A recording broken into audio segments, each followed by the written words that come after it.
November 1944, Camp Aliceville, Alabama. The German nurse picked up the jar with shaking hands, not from fear, from confusion. Helga Brandt had survived Rommel's Afrika Korps. She'd pulled shrapnel from screaming soldiers. She'd eaten rations so moldy they turned her stomach green. She'd watched men die in desert heat, with nothing but sand for graves. She thought she'd seen everything war could throw at her. Then America gave her peanut butter. She stared at the brown paste inside the glass jar. It looked like axle grease. It smelled strange, nutty, sweet, completely alien.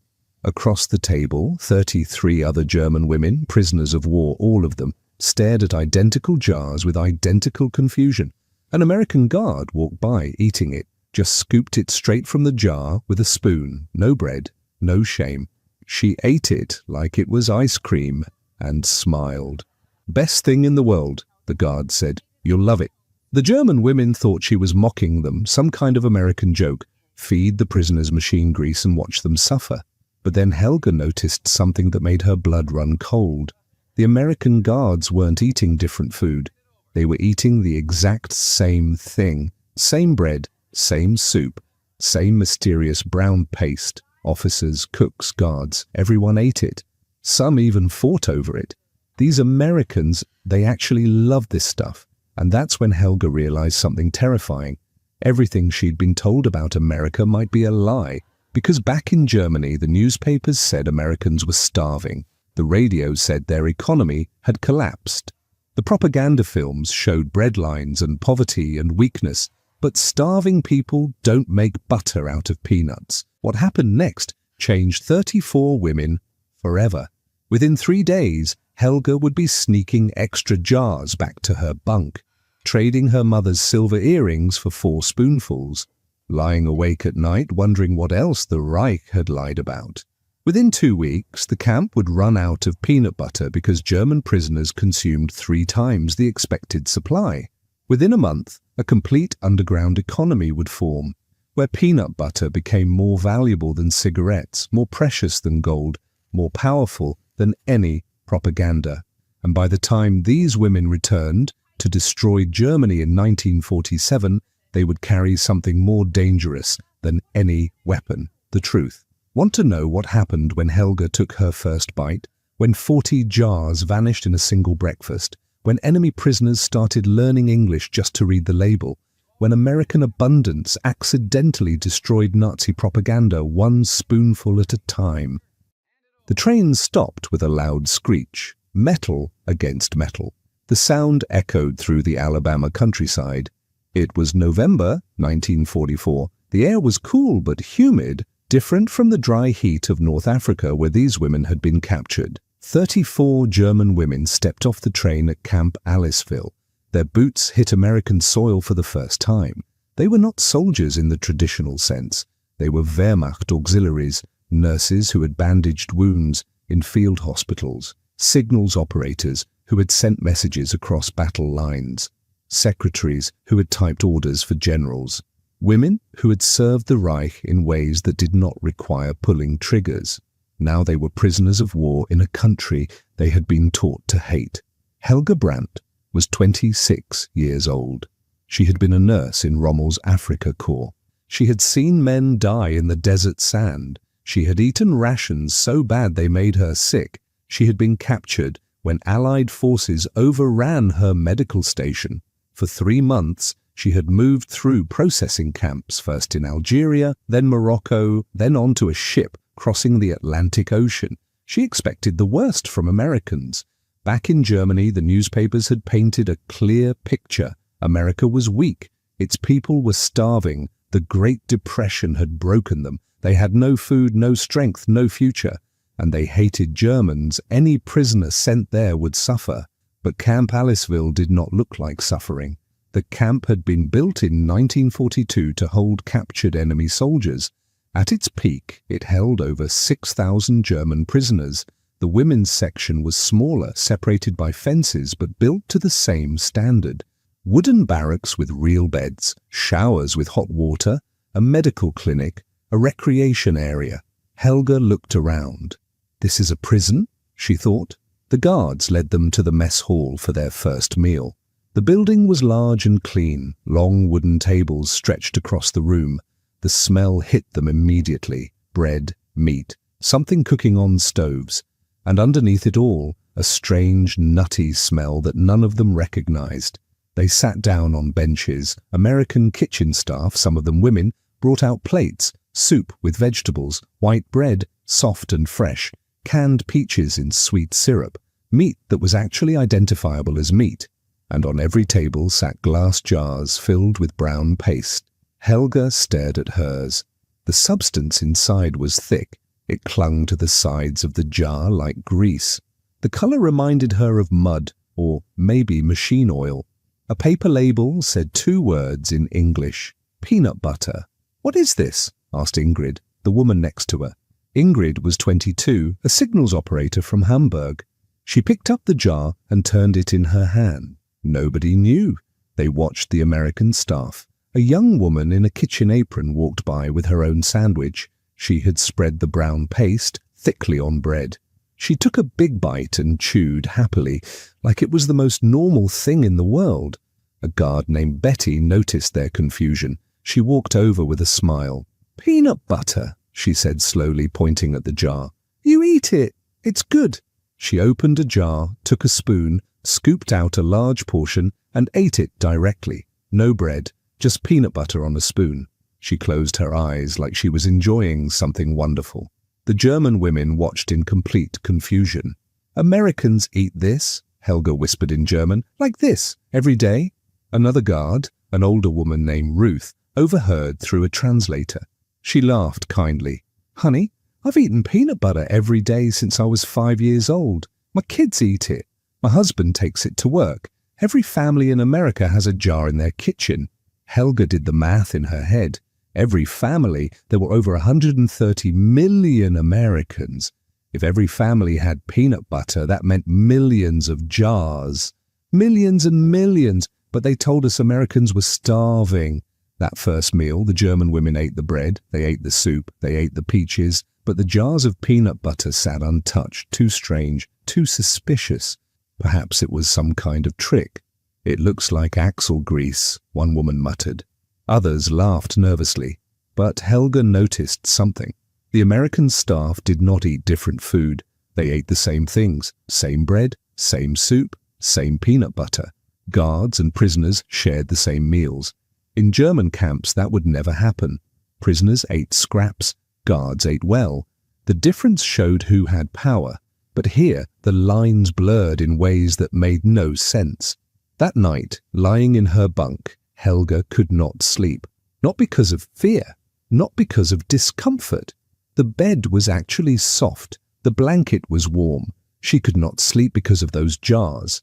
Why did Americans love that strange brown paste so much? Why did they eat it with such joy? And why did they give it to prisoners like it was nothing special? She had no answers. But tomorrow she would watch more carefully. She would learn. And if the Americans kept eating it like that, maybe she would try it herself. Just one small taste, just to understand. What she did not know was that one taste would change everything, not just for her, but for every woman in that barracks. The next morning came with grey skies and the smell of coffee drifting through the camp. Helga woke early. She had not slept well. Her mind kept returning to those jars, the brown paste, the way Americans ate it like treasure. She told herself it was just curiosity, nothing more. At breakfast, the mess hall filled quickly. The German women took their seats. Same tables as yesterday. Same white bread. Same strange jars sitting in the center like a test nobody wanted to take. Helga watched the American kitchen workers. A young woman named Dorothy was preparing sandwiches for the guards.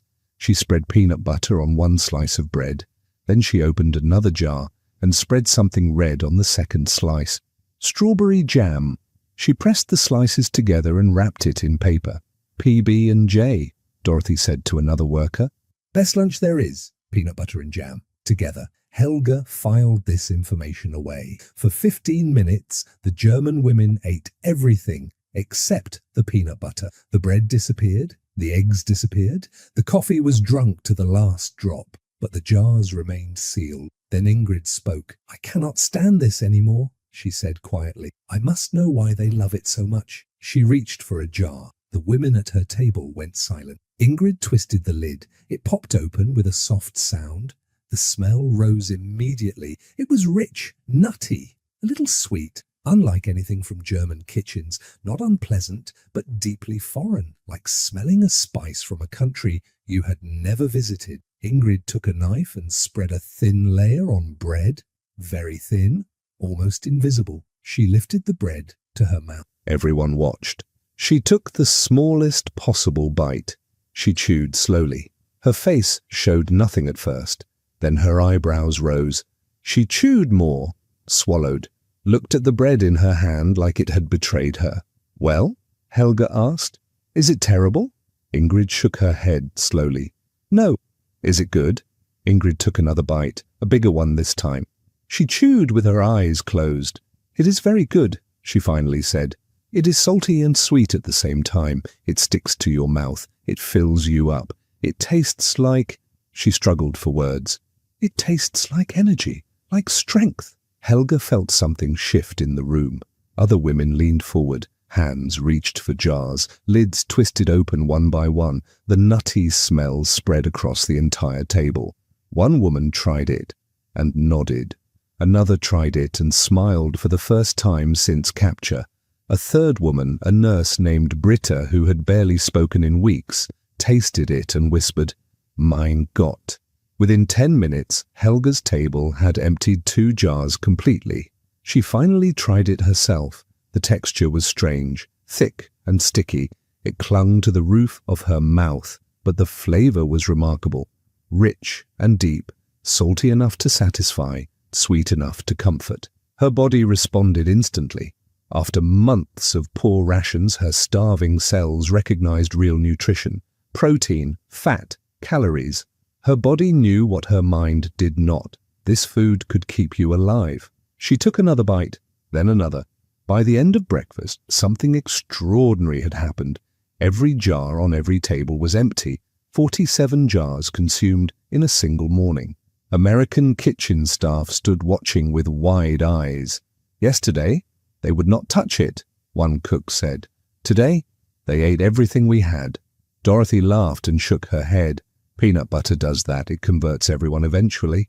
A supply sergeant checked his inventory later that morning. The women's section had consumed nearly 3 times the expected amount. He wrote a confused note in his report. "German female prisoners have developed extreme preference for peanut butter, requesting increased supply." The camp's records, now held in the National Archives, show that peanut butter consumption in the women's section jumped 340% in the first week, a statistic so unusual that administrators in Washington requested confirmation. That afternoon, the mess hall made an announcement through a translator. Due to high demand, peanut butter would be rationed, 1 jar per table per meal, no exceptions. The German women protested immediately. "1 jar is not enough," Ingrid said through the translator. "We need more." The American officer looked confused. "Yesterday, you refused to eat it." "Yesterday, we did not understand," Ingrid replied. "Today, we understand. We want more." Helga sat quietly, thinking about what had just happened. 34 women who had been taught to distrust everything American had just begged for more peanut butter, not because they were forced, because they wanted it. In Germany, such desire would be seen as weakness, but here the Americans seemed pleased. They smiled, they nodded, they promised to request additional supplies. That night, Helga wrote in a small notebook she kept hidden. "The brown paste is called peanut butter. Americans eat it every day. They make it from peanuts, which are cheap and common here. They have so many peanuts that they turn them into butter. We were told America had no food. This was a lie." She paused, her pencil hovering over the paper. What else was a lie? She did not write more, but the question burned in her mind, and she knew she was not the only one asking it, because as the women returned to their barracks that night, clutching their rationed portions, something had changed beyond their taste buds. A small crack had appeared in the wall of beliefs they had carried across the ocean, and cracks, once started, tend to spread. Within 2 weeks, peanut butter changed everything inside Camp Aliceville. It started small. A woman named Gerda offered her dessert to Ingrid in exchange for half a spoonful of peanut butter. Ingrid agreed. The trade happened quietly, under the table, like a secret transaction. But secrets do not stay secret in a prison camp. By the 3rd week, a complete economy had formed. Peanut butter became the most valuable item in the women's section, more valuable than cigarettes, more valuable than soap, more valuable than the small chocolates that occasionally appeared in Red Cross packages. The women called it Brawner's gold, brown gold. Helga watched this economy grow with fascination. She had studied economics briefly before the war. She understood supply and demand. But she never expected to see these principles play out over jars of American nut paste. The mathematics were simple. Each table received 1 jar per meal. 3 meals meant 3 jars per day, shared among 8 to 10 women. This worked out to roughly 3 tablespoons per woman daily. Not enough. Never enough. So, trading began. Cigarettes were the first currency to fall. Before peanut butter, cigarettes ruled the camp economy. They could buy extra bread, better blankets, preferred work assignments.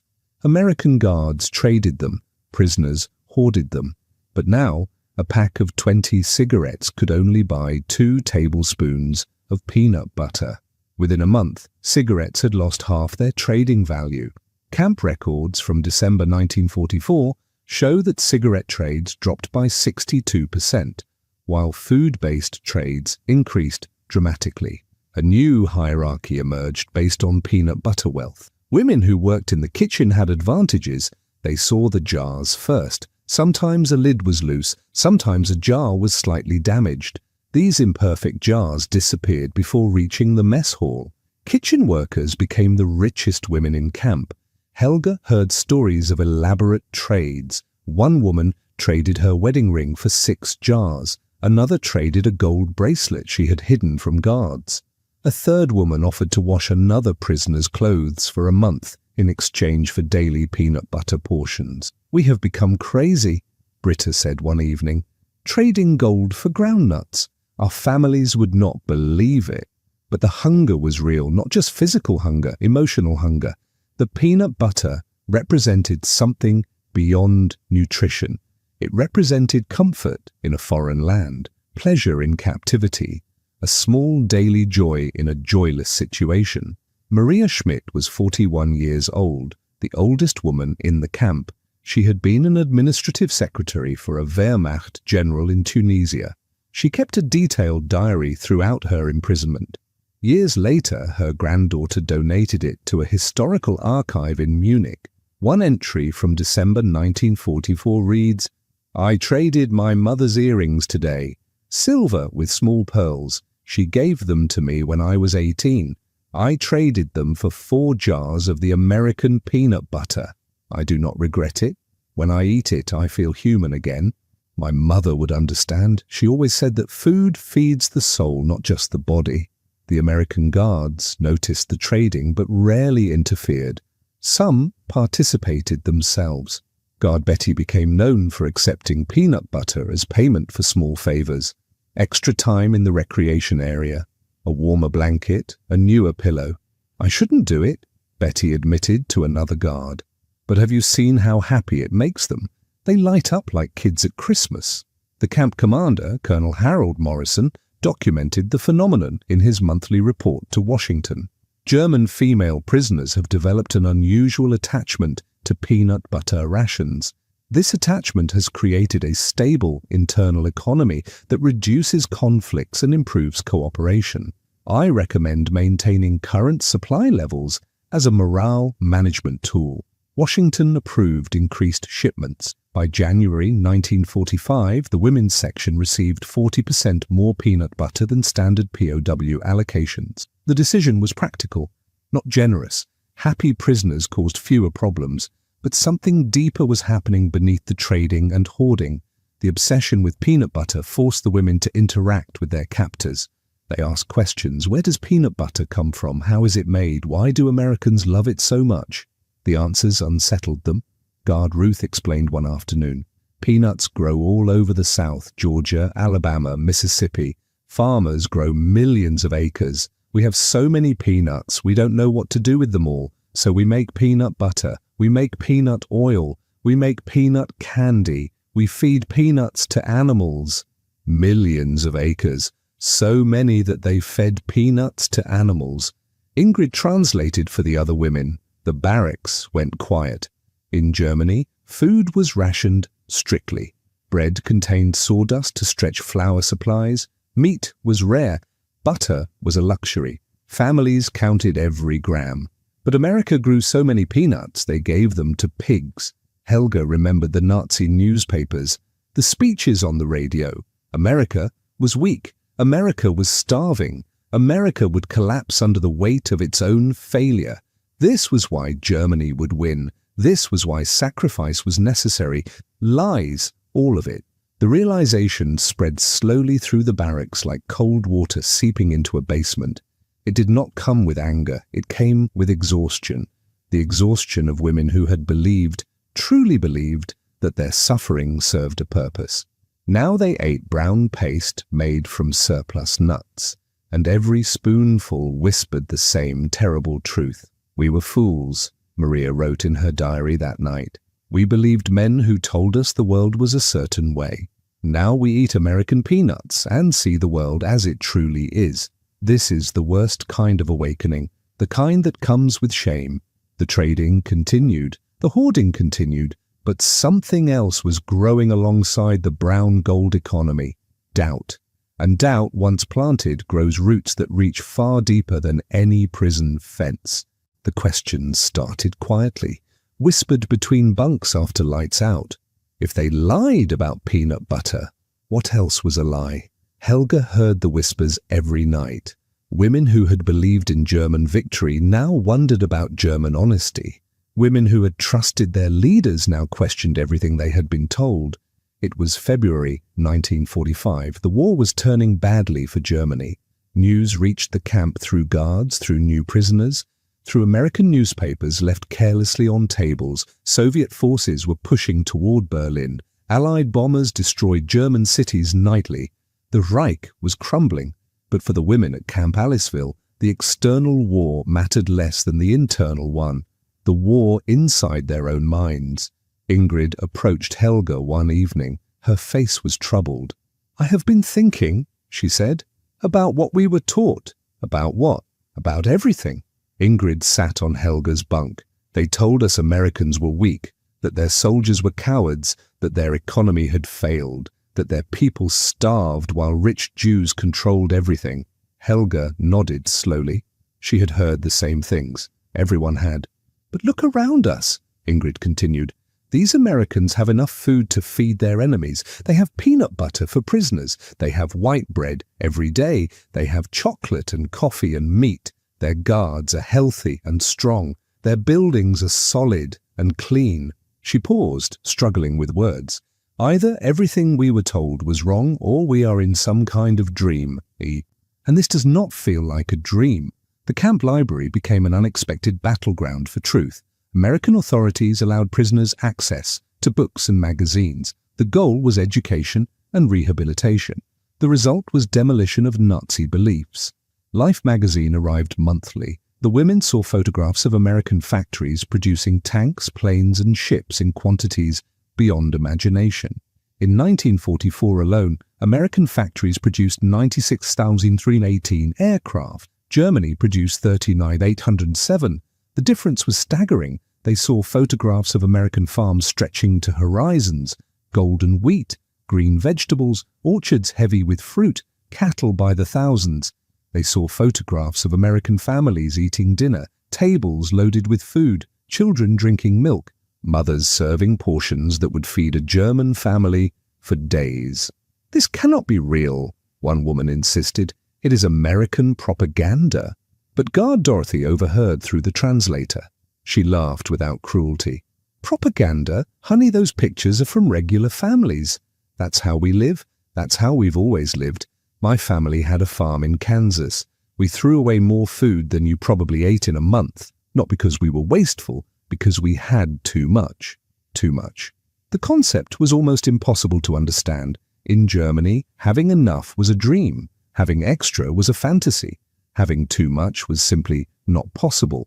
But Americans had too much. So much that they made butter from peanuts and gave it to enemy prisoners, Maria wrote in her diary. Today I read that American farmers are paid not to grow food. The government gives them money to leave fields empty. They have so much food that growing more would be a problem. Meanwhile, German children eat soup made from turnips and hope. What kind of world is this? The psychological impact was severe. Camp medical records show a sharp increase in depression among German prisoners during early 1945, not because of mistreatment, because of realization. Dr. Helen Marsh, the camp's American physician, noted in her medical log, several German women have requested treatment for what they describe as confusion sickness. They report difficulty sleeping, loss of appetite despite adequate food, and persistent feelings of shame. Upon examination, these symptoms appear connected to cognitive dissonance between their previous beliefs and current observations. They are experiencing a fundamental worldview collapse. Worldview collapse, a clinical term for watching everything you believed burn to ashes. Helga experienced it herself. She lay awake at night reviewing her memories, the speeches by Nazi officials, the newspaper headlines, the radio broadcasts, the films showing American poverty and German strength. All of it built on lies. She remembered believing that American soldiers would be easy to defeat, that German discipline would overcome American weakness, that the war would end in German victory because God favored the righteous. Now she ate American peanut butter in an American camp while American planes destroyed German cities. We were children, she told Ingrid one night. They told us stories, and we believed them, like children believe fairy tales. Little Red Riding Hood and the weak Americans. Not all prisoners accepted this awakening. Some women refused to question their beliefs. They insisted the peanut butter was stolen from occupied countries. They claimed the abundance was fake, designed to confuse prisoners. They held on to their faith in German victory despite all evidence, but they were a minority, and their numbers shrank every day. By March 1945, camp reports noted a significant shift in prisoner attitudes. German women who once refused to speak with American guards now asked them questions. Where did you grow up? What does your family do? How do you live in peacetime? The answers were ordinary. Farms, factories, schools, churches. Families who ate dinner together and went to movies on weekends. Lives that sounded remarkably like German lives before the madness began. Guard Betty told Helga about her childhood in rural Alabama, playing in fields, eating peanut butter sandwiches for lunch, swimming in creeks during summer, going to church on Sundays. "We are not so different," Betty said. "Just regular people born in different places. Regular people, not monsters, not enemies, just people who happen to have more peanuts." This realization was perhaps the cruelest blow of all, because if Americans were regular people, then the war had not been good against evil. It had been madness, simply madness. Spring arrived at Camp Aliceville with warm winds and blooming flowers. The Alabama countryside turned green. Birds sang in trees beyond the fences. The air smelled of fresh grass and distant farms. For the German women, it was their first spring in captivity. But something unexpected was growing alongside the flowers. Friendship. It started with small moments. Guard Ruth brought extra jam for the peanut butter. Dorothy taught Ingrid how to make proper PB&J sandwiches. Betty shared photographs of her children with women who missed their own families. These were not grand gestures. They were tiny acts of kindness that slowly erased the line between captor and captive. Helga noticed the change during mealtimes. American staff no longer watched the prisoners with suspicious eyes. They smiled, they waved. They sometimes sat at the same tables and shared stories through translators. "This is wrong," one German woman complained. "They are our enemies. We should not become friendly with enemies." But the complaint had no power. Hunger for human connection was stronger than loyalty to a dying ideology. Guard Betty became particularly close with several prisoners. She was 34 years old, a mother of 2 from Mobile. Her husband worked in a shipyard building destroyers. She had taken the guard job to support her family while he worked long hours. "I never hated Germans," she told Helga one afternoon. "I hated the war. I hated that my brother died in Italy. But hating you wouldn't bring him back. And looking at you, I just see women like me. Women who got caught up in something bigger than themselves." The words hit Helga like cold water. An American woman had lost her brother fighting Germans. Yet here she stood, sharing peanut butter and photographs, treating enemies like guests. In Germany, such behavior would be considered treason, but Americans seemed to operate by different rules. The camp organized English classes in April 1945. American teachers volunteered to help prisoners learn the language. The stated goal was rehabilitation. Prisoners who spoke English could more easily return to productive lives after the war. 47 women enrolled immediately. Not for rehabilitation. For survival, they wanted to read labels, understand conversations, ask for more peanut butter without translators. Maria, despite being the oldest prisoner, became the most dedicated student. She practiced vocabulary cards every night. She read children's books borrowed from the camp library. She listened to American radio programs and wrote down words she did not understand. "Language is power," she told younger women. "If we understand them, we understand their world, and their world is clearly different from what we were taught." Her English diary entries from this period survive in the Munich archive. The grammar is imperfect, but the meaning is clear. Today I learned the word plenty. It means having more than enough. Americans use this word often. They say plenty of food, plenty of time, plenty of everything. In German, we say genug, enough. We do not have a word for plenty, maybe because we never had it. The classes created unexpected bonds. American teachers and German students discovered common ground, favorite books, favorite songs, memories of peaceful childhoods before war destroyed everything. Teacher Margaret Collins was 28 years old, a former school teacher from Tennessee. She taught English 3 afternoons per week. Her students called her Frau Margaret, with affection. "They're just women," she wrote to her mother in May 1945. Some were nurses who saved lives, some were office workers who typed letters. None of them chose to be here. War pushed them like leaves in a storm. I cannot hate leaves for blowing in the wind. The shared meals became more meaningful. Americans and Germans ate the same food at the same tables. Peanut butter sandwiches passed between hands that should have been enemies. Coffee was poured by women whose countries bombed each other's cities. Camp records show that disciplinary incidents dropped by 78% between February and May 1945. Prisoner cooperation increased dramatically. Work assignments were completed without complaint. Medical visits decreased as stress-related illnesses declined. Colonel Morrison noted in his final report, "The women's section has become remarkably peaceful. Prisoners and staff have developed respectful relationships that exceed expectations. Food quality, particularly peanut butter availability, appears directly connected to morale levels. I recommend this approach for future POW management." But the relationships were about more than management. They were about humanity recognizing itself across enemy lines. Helga formed a particular friendship with Dorothy, the kitchen worker who had first demonstrated PB&J. Dorothy was 23, the same age as Helga. She had grown up poor in rural Alabama. Her family survived the Depression by growing peanuts and selling them to factories. "Peanut butter saved my family," Dorothy said. "Factories paid good money for peanuts. We had nothing else, but we had peanuts. That's how I know it's valuable, not just for eating, for surviving." Helga understood. Survival. Both women knew what it meant to hold on to something that kept you alive. On May 8, 1945, Germany surrendered. The war in Europe was over.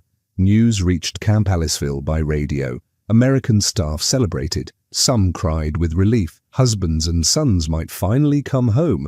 The German women received the news quietly. Some wept for defeated homeland. Others felt secret relief. The madness was finally finished. That evening, the mess hall served a special dinner. Extra peanut butter for everyone. No rationing, jars on every table, open and overflowing. Guard Betty raised a jar in a strange toast. "To peace," she said.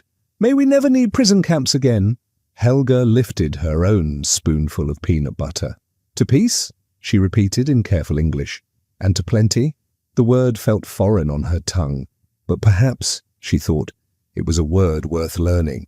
The war ended, but the women remained. Repatriation took time. Ships needed for soldiers first, then supplies, then prisoners. German women were low priority. They waited through summer 1945, then autumn, then winter. Helga spent 18 months at Camp Aliceville. She learned English, she worked in the library, she ate peanut butter almost every day. And slowly the camp became less like a prison and more like an interruption between two lives. The Germany she had left no longer existed. Letters arrived from home with devastating news. Stuttgart was destroyed. Bombs had turned her neighborhood into rubble. Her apartment building was gone. Her father was dead. Her mother lived with relatives in the countryside, eating whatever she could find. "There is no food," her mother wrote. "We survive on potatoes and hope. The Americans give us some rations, but it is never enough. People are thin like ghosts. I dream about bread every night." Helga read the letter while eating peanut butter on white bread. The contrast felt obscene. She was eating abundance while her mother starved in the ruins of a defeated nation. Guilt became the prisoner's constant companion. "We live better than our families," Ingrid said one night. "We eat while they starve. We sleep in beds while they sleep in basements. What kind of people are we?" But staying was not a choice. Transportation came when transportation came. In January 1947, the repatriation orders finally arrived. 31 women would return to Germany. 3 chose to stay in America through special petitions. They had nothing to return to and small opportunities opening in the United States. Helga was among the 31 going home. The night before departure, the American staff organized a farewell dinner. The mess hall was decorated with paper flowers. Extra food was prepared. And on every table sat more jars of peanut butter than the women had ever seen at once. "Take them," Guard Betty said. "Take as many as you can carry. You'll need them." The women packed peanut butter into their bags alongside clothes and letters. Helga took 4 jars. Maria took 6. Ingrid wrapped hers carefully in cloth like precious jewelry. Dorothy gave Helga a special gift, a handwritten recipe card in simple English. How to make peanut butter. Below it, Dorothy had written, "For when you have peanuts again, for when life is normal again." Helga held the card and cried. Normal seemed impossibly far away. The ship departed from Mobile Bay on a cold February morning. The women stood on deck, watching America disappear. Some cried, others stood silent. A few waved at the guards who had come to see them off. "I never thought I would be sad to leave a prison," Ingrid said. "It stopped being a prison," Helga replied. "It became something else. I do not know what to call it."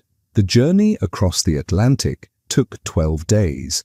The women rationed their peanut butter carefully, 1 spoonful per day, enough to make it last until they reached home.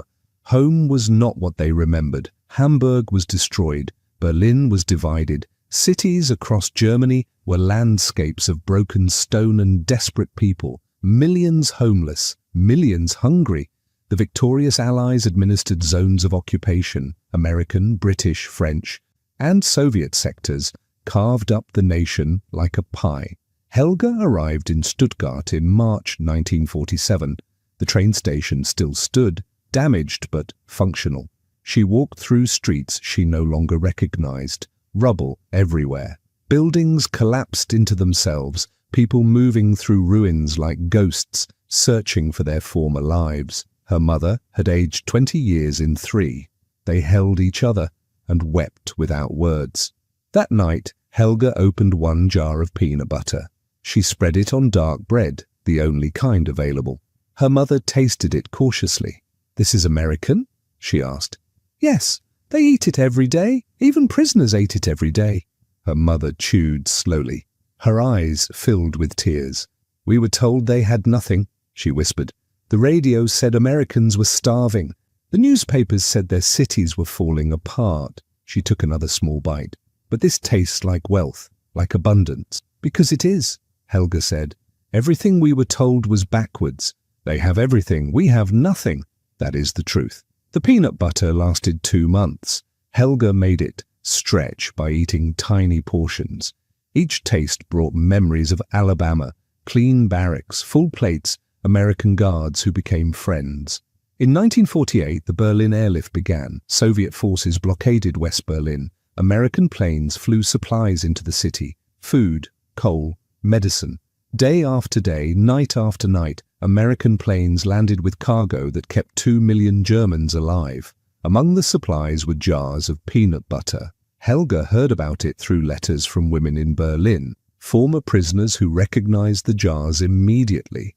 American abundance feeding German civilians who had once been enemies. Maria, who had returned to Munich, wrote, I saw children eating peanut butter today. American soldiers gave it to them. The children made faces at first, then smiled. It reminded me of us, refusing at first, then understanding, then grateful. History repeats itself in the strangest ways. By 1950, West Germany was rebuilding. American Marshall Plan money flowed in. Factories reopened, shops filled with goods. Life slowly returned to something resembling normal. Peanut butter appeared in German stores, imported from America at first, then produced locally by German companies copying American methods. It never became as popular as in America, but it found its place on German shelves. Helga bought a jar in 1951, German-made but American-inspired. She opened it, and the smell transported her immediately. Alabama spring, mess hall tables, Dorothy's smile, Betty's kindness.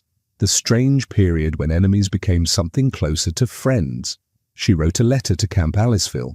She did not know if anyone would read it. The camp had closed in 1946, but she wrote anyway.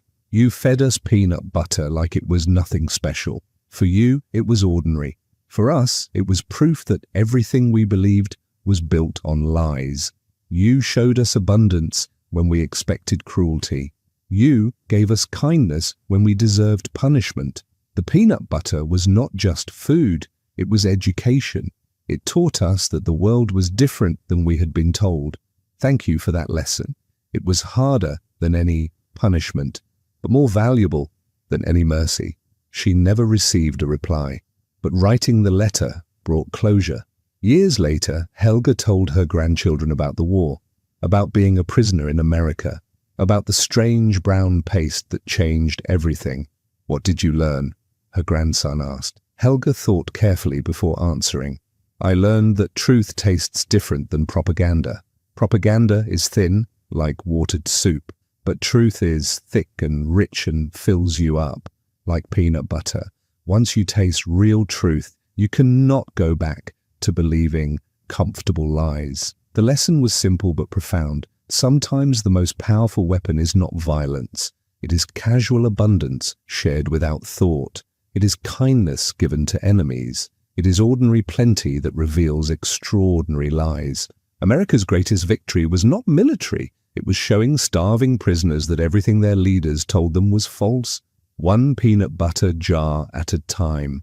In the end, they came as enemies. They left as students, and what they learned could not be unlearned. The taste of truth stays with you forever. Peanut butter won no battles. It appeared on no victory monuments. Military historians rarely mention it, but for 34 German women held in an Alabama prison camp, it became the weapon that destroyed their faith in Nazi lies. They had been taught that America was weak, broken, and starving. Then they were fed abundance, so casual that guards ate the same meals, so plentiful that prisoners could trade it like currency, so ordinary that American children ate it every day without thinking. The contrast shattered propaganda more effectively than any lecture or film. You cannot argue with a full stomach. You cannot deny abundance when you taste it on your tongue. The women carried those lessons home to a destroyed Germany. They carried memories of enemies who became friends, and they carried the knowledge that their leaders had lied about everything, proven not by documents or speeches, but by jars of brown paste made from surplus peanuts. Sometimes the truth does not arrive with thunder. Sometimes it arrives quietly, spreadable, and slightly sticky. And sometimes that is exactly what changes the world.